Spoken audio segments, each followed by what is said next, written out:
Welcome to this episode of the UnNoticed Entrepreneur. Today we're going to Singapore to meet Vikas Garg, who is the founder and CEO of a platform called Abillion. Vikas, tell us about Abillion and the project you've got in mind.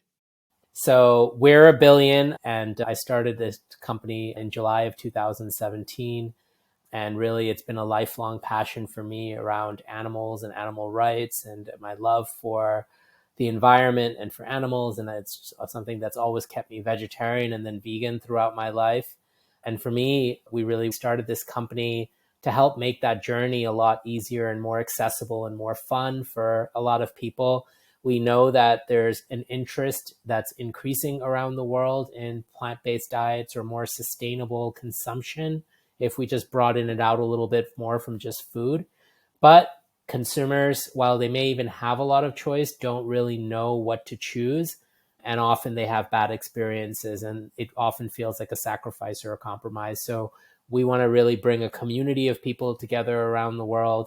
We've created sort of a consumer review app. So as of today, we have 895,000 options, vegan options from around the world on our platform that have been reviewed.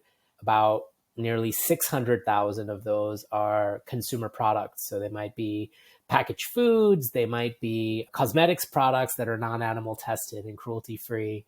We have about 150,000 clean beauty cosmetics products. And then they might even be things like apparel, clothes, etc., sneakers, right, that are environmentally friendly in nature. So we really are spanning the entire consumer vertical.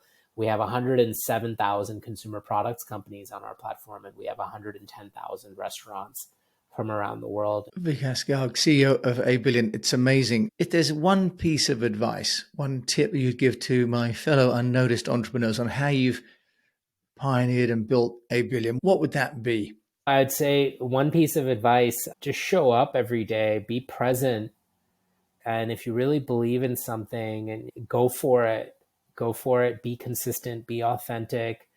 If you can find purpose and if you can find something to do as an entrepreneur that allows you to connect your values and sort of your purpose in life to your work, you will work harder on it through the hard times, through the good times, through the hard times, and you will just treat yourself better. You will be honest. You will work your ass off to achieve that thing because it matters to you. Now, this was just a 2-minute trailer for a full 20-minute show. The show will be dropping into your feed in the next day or so, so do look out for it and do enjoy it, share it, and review it. Thanks for listening to this trailer of the UnNoticed Entrepreneur.